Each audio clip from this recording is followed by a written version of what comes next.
Assalamualaikum warahmatullahi wabarakatuh. Perkenalkan, nama saya Kadek Taman Perawanta. Jadi pada kesempatan kali ini saya akan menjelaskan materi tentang konsep dasar sistem komputer. Jadi di sini saya menjelaskan materinya yaitu dengan menggunakan PPT. Oke, saya akan buka PPT-nya.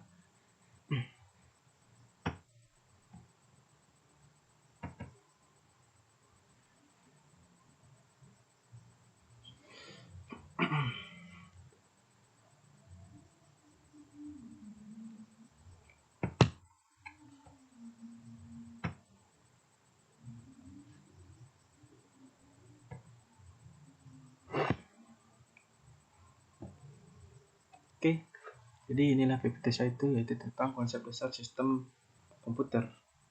Jadi kita langsung saja. Yang pertama, pengertian komputer secara umum. Jadi saya akan menjelaskan pengertian komputer secara umum, yaitu komputer yaitu misalnya komputer memproses data menjadi informasi. Sedangkan data adalah kumpulan dari sesuatu yang belum diproses. Jadi di sini kita ketahui bahwa komputer itu data, misalnya sesuatu data yang sudah diproses yang menjadi sebuah informasi. Sedangkan data kumpulan dari sesuatu yang belum berupa yang belum diproses, dapat berbentuk teks, angka, audio, dan bit. Jadi data itu adalah banyak bentuknya, yaitu dapat berupa teks, angka, audio, atau video, dan belum diproses. Sedangkan informasi menyampaikan arti dan arti yang berguna bagi manusia. Jadi informasi adalah sebuah berita atau informasi yang menyampaikan arti yang berguna bagi manusia dan dapat diterima oleh manusia. Tentunya itu informasi yang hal-hal yang positif. Kita next. Kemudian struktur komputer.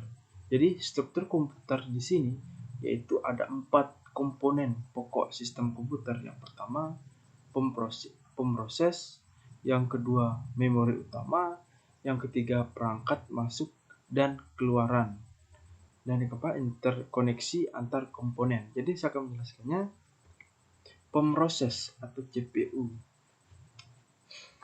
Jadi pemroses atau yang bisa disebut dengan CPU, pemroses tersebut CPU berfungsi mengendalikan operasi komputer dan melakukan pengolahan data.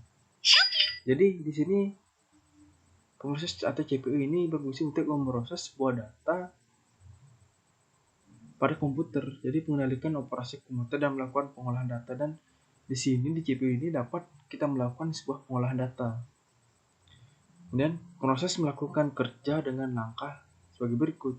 Jadi di sini sudah dijelaskan atau bagaimana langkah-langkah untuk melakukan kerja, pemroses kerja. Pertama, mengambil instruksi yang dikodekan secara biner dari memori utama. Jadi kita harus, sebelum kita melakukan pemroses, kita harus mengambil instruksi yang dikodekan secara biner dari memori utama. Jadi seperti itu. Yang kedua, mendekode instruksi menjadi proses sederhana. Setelah itu kita harus mengkode instruksi yang menjadi proses sederhana.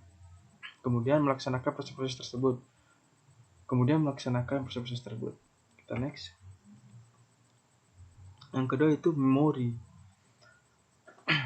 Kita tahu memori itu apa sih? Ini maksudnya memori. Memori itu sebuah benda yang ada di dalam komputer yang dapat menyimpan sebuah data, file di dalam sebuah komputer. Jadi memori itu sangat penting agar data-data yang kita punya di dalam komputer dapat tersimpan dengan baik dan aman, dan dapat digunakan sebagaimana mestinya, dan dapat digunakan pada saat kapanpun. Jadi itulah memori, fungsinya itu sangat penting sekali. Jadi di sini ada 3 macam memori yang dipergunakan di dalam sistem komputer, yaitu register. Register digunakan untuk menyimpan dan data yang sedang diproses. Jadi register sini dapat menyimpan instruksi, dan dapat menyimpan data yang sedang diproses oleh sebuah komputer. Jadi seperti itu register.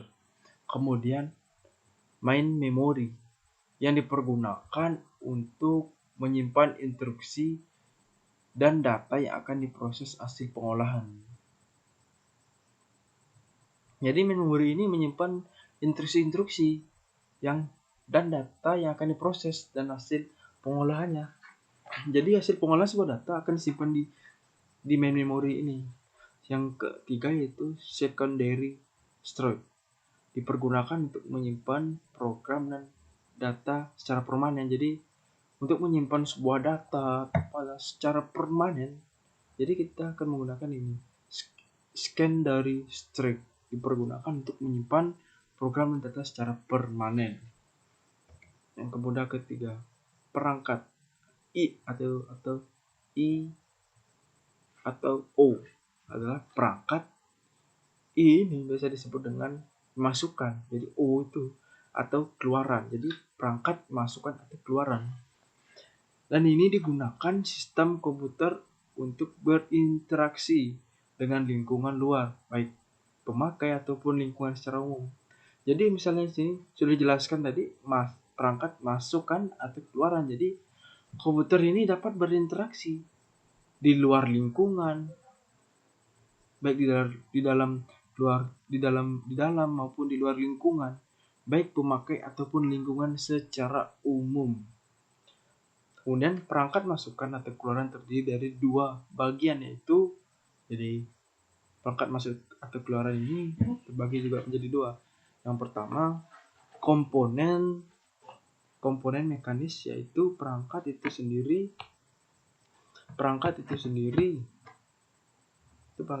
Yang kedua, komponen elektronis, yaitu pengendali perangkat berupa chip controller. Dan next, kemudian interkoneksi antar komponen. Ini yang terakhir. Yang pertama disebut bus, dan interkoneksi ini berkaitan dengan tata cara hubungan antar komponen sistem komputer. Jadi di sini dapat disebut dengan bus, ini berarti di sini menjelaskan bagaimana tata cara kita berhubungan antar komponen-komponen di dalam suatu sistem komputer. Yang kedua, menghubungkan CPU dengan memori utama ataupun dengan alat-alat input output. Jadi di sini yang kedua sini dijelaskan menghubungkan CPU dengan memori utama. Jadi CPU ini dapat menghubungkan dengan memori utama ataupun dengan alat-alat input. Jadi di input di sini biasa dijelaskan dengan mestinya tadi awal saya jelaskan, yaitu keluaran masukan. Jadi yang biasa di input atau output, keluar dan masuk dan keluar. Jadi biasa atau lambang sini I atau O. Kemudian yang ketiga, bus antar CPU dengan memori utama yang diletakkan pada MDR atau Memory Data Register. Kemudian MAR atau Memory Address Register dan unit kendali dalam CPU dan disebut dengan internal bus. Kemudian bus yang menghubungkan CPU dengan I/O tidak diletakkan langsung ke I/O, tetapi dilakukan melalui I/O port atau DMA atau Direct Memory Access Controller atau I/O channel dan disebut dengan external bus. Di dalam internal bus terdapat data bus yang dihubungkan dengan MDR, address bus yang dihubungkan dengan MAR serta kontrol bus yang dihubungkan dengan kontrol unit. Jadi di sini kontrol bus yang dihubungkan dengan kontrol unit, agar internal bus tersebut terdapat data bus yang bisa dihubungkan dengan MDR. Kita next. Ya, kemudian di sini keuntungan menggunakan komputer. Jadi banyak, ada di sini ada 5 keuntungan menggunakan komputer. Yang itu pertama kecepatan, kepercayaan, konsistensi, penyimpanan, dan komunikasi. Jadi saya akan menjelaskan. Apa sih itu keuntungan menggunakan komputer? Yang pertama itu kecepatan. Jadi kecepatan merupakan operasi komputer yang terjadi melalui sirkuit elektronik. Waktu data, perintah, dan informasi mengalir melalui sirkuit.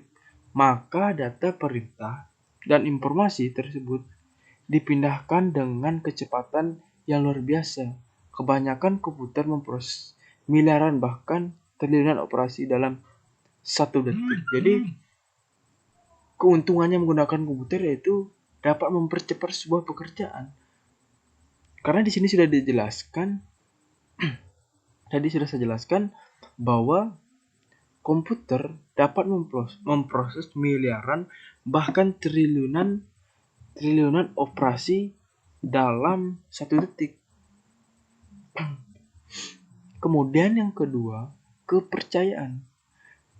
Jadi merupakan komponen elektronik dari komputer modern dapat diandalkan dan dipercaya karena komponen tersebut jarang terjadi kerusakan. Jadi informasi yang diberikan komputer juga cukup akurat. Jadi di sini kepercayaannya bahwa komputer itu akan mendapatkan kepercayaan bila komputer itu akan atau jarang atau tidak mudah rusak dan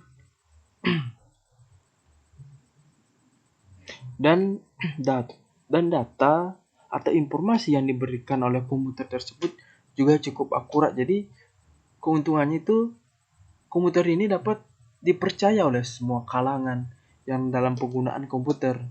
Jadi yang ketiga itu konsistensi.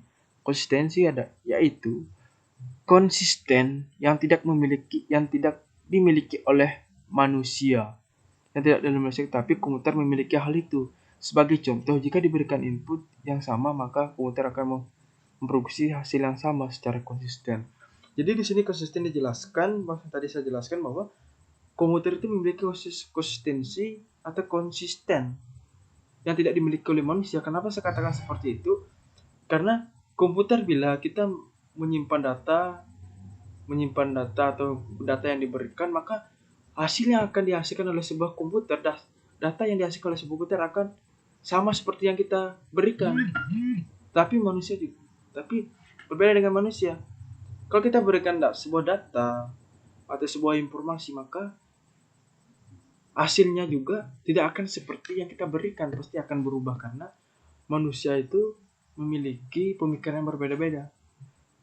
Tidak seperti komputer, karena komputer itu disebutkan satu dan memiliki keakuratan. Jadi seperti itu. Kemudian yang keempat, penyimpanan. Komputer mampu menyimpan data yang banyak dan membuat data ini tersebut untuk diproses kapanpun dibutuhkan. Jadi penyimpanan itu sangat penting juga karena kenapa? Apabila kita memiliki penyimpanan atau memori, karena kita akan sangat perlu sekali ketika menggunakan komputer kita memiliki penyimpanan atau memori ini, karena kita dapat menyimpan sebuah file atau data. Karena jika sudah kita simpan, kita bisa menggunakan file itu atau data tersebut dimanapun dan kapanpun yang kita butuhkan. Jadi seperti itu. Kemudian komunikasi. Komputer sekarang bisa berkomunikasi dengan komputer lain, bahkan tanpa menggunakan kabel komputer. Komputer memungkinkan pengguna untuk dapat saling berkomunikasi tanpa dibatasi dengan jarak dan waktu. Jadi komputer sekarang memiliki komunikasi yang canggih. Kenapa saya katakan seperti itu? Tadi sudah saya jelaskan bahwa komputer sekarang tidak perlu lagi menggunakan kabel untuk berkomunikasi antar komputer, dan jaraknya juga bisa juga jauh karena komputer sekarang sudah canggih. Tanpa pun menggunakan kabel, kita bisa berkomunikasi antar komputer dan waktu dan jarak yang berbeda. Kita next. Tadi itu kita menjelaskan tentang keuntungan komputer, tapi komputer juga mempunyai kekurangan. Tapi komputer juga memiliki kekurangan dan kerugian yang ditimbulkan seperti pelanggaran kerahasiaan pribadi, dampak terhadap tenaga kerja, risiko kesehatan, dampak terhadap lingkungan. Jadi yang pertama itu pelanggaran kerahasiaan pribadi. Pelanggaran kerahasiaan pribadi. Misalnya catatan pribadi dari rahasia yang disimpan dalam komputer dan seharusnya dilindungi secara layak, tetapi dengan cara tertentu data rahasia tersebut dicuri dengan menggunakan cara-cara tertentu. Ya inilah biasanya orang menggunakan komputer atau salah menggunakan komputer. Dia itu bisa. Jadi orang-orang bisa menggunakan komputer itu untuk mencuri data-data yang telah disimpan. Jadi ini merupakan pelanggaran kerahasiaan, dapat merugikan seseorang kan. Jadi seperti itu. Kemudian dampak terhadap tenaga kerja. Kemudian di sini dampak terhadap tenaga kerja yaitu misalnya walaupun komputer meningkatkan produktivitas dan menciptakan ratusan ribu pekerja baru di seluruh industri, keahlian dari jutaan pekerja telah digantikan oleh komputer. Jadi dampaknya itu sangat besar karena yang kita takutkan ke depannya 10 tahun ke depan, 20 tahun ke depan, tenaga kerja manusia dapat digantikan oleh oleh komputer, dan itu dapat menyebabkan bertambahnya pengangguran di dunia. Jadi itulah dampaknya deh untuk tenaga kerja. Kemudian risiko kesehatan. Pengguna komputer dalam jangka waktu lama tidak dengan cara yang benar dapat meningkatkan cedera atau penyakit. Jadi di sini kita harus benar-benar menggunakan komputer dengan baik. Karena kenapa saya katakan seperti itu? Karena komputer dapat menyerang kesehatan kita atau bisa menyebabkan penyakit. Kenapa? Jika kita terlalu lama menggunakan komputer, sinar dari komputer itu dapat mengganggu kesehatan mata kita dan dapat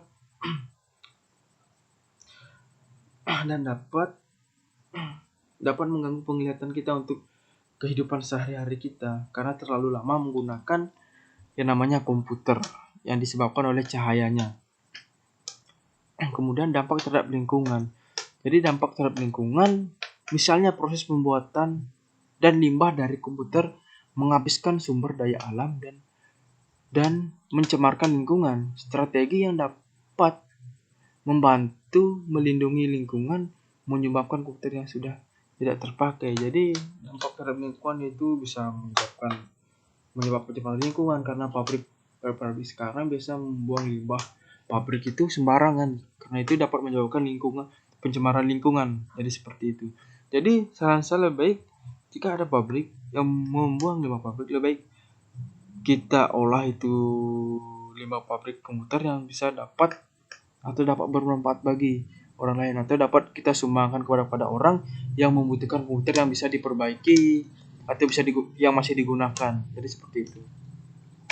Kemudian sebuah komputer dapat bekerja dengan melibatkan 3 atau komponen utama dalam penggunaan komputer sehari-hari.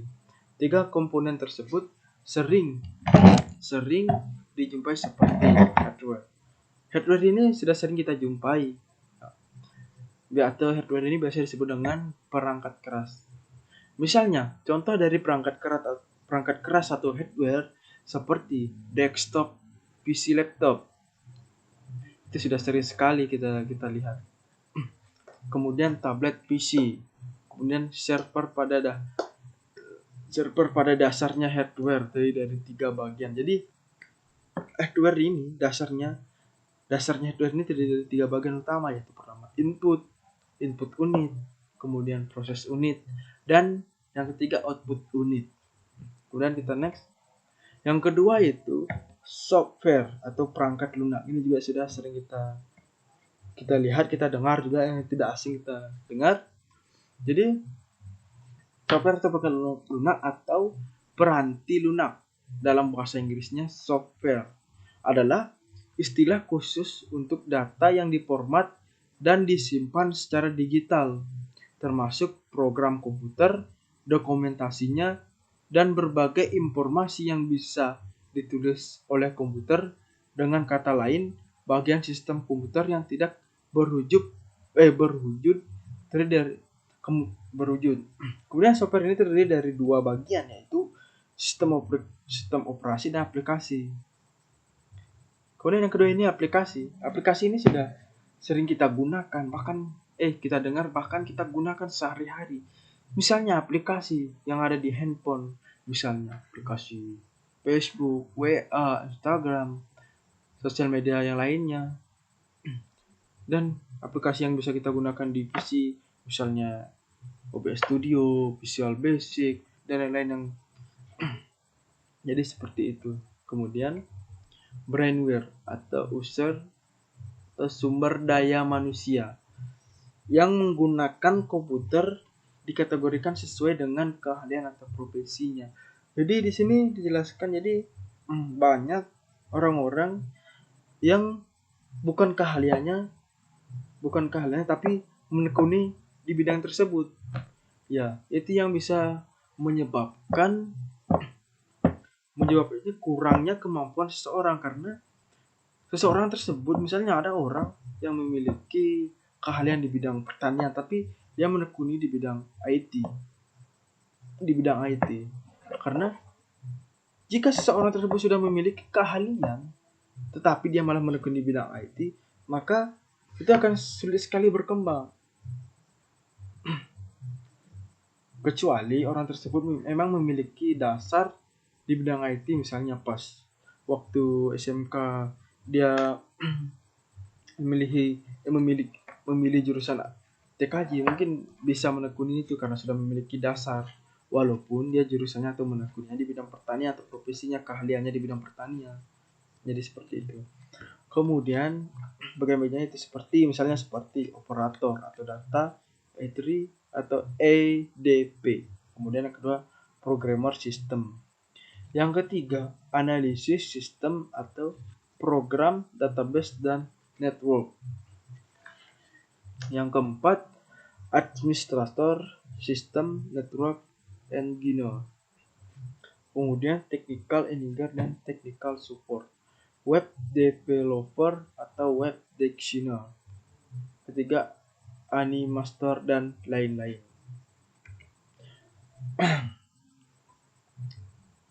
Kemudian sistem dasar komputer.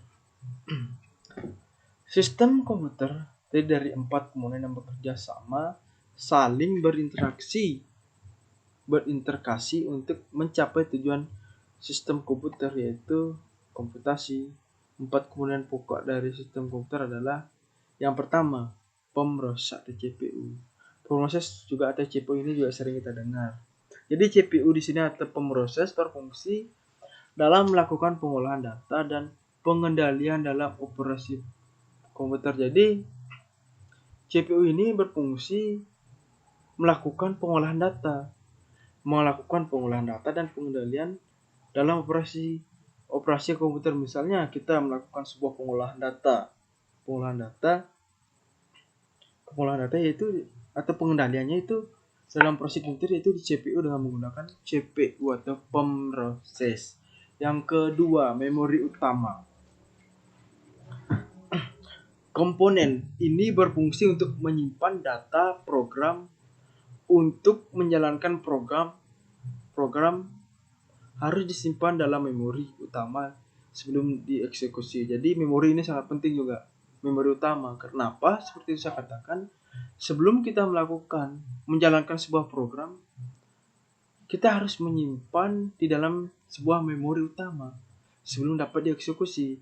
Karena sebelum kita menyimpan, karena kalau kita tidak menyimpan sebuah misalnya data untuk menjalankan sebuah program di memori utama, maka program tersebut akan tidak bisa jalan.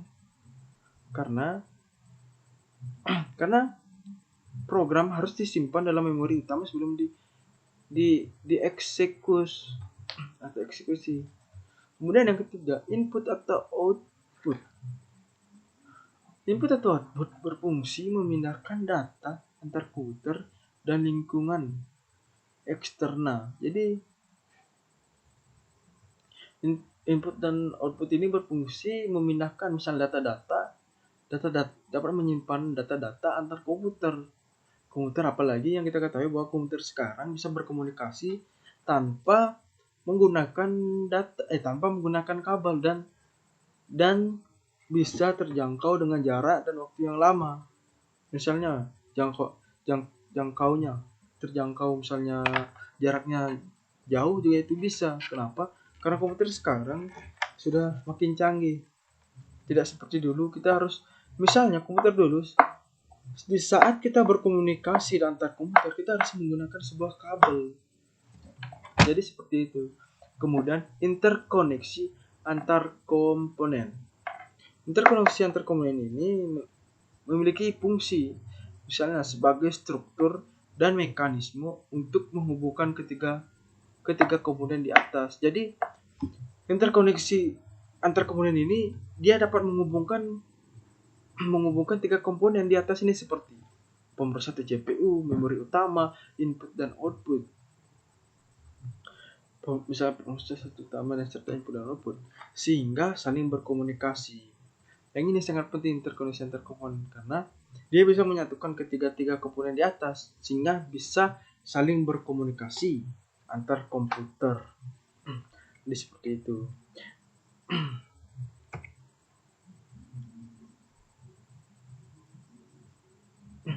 Jadi itulah tadi penjelasan konsep dasar sistem komputer.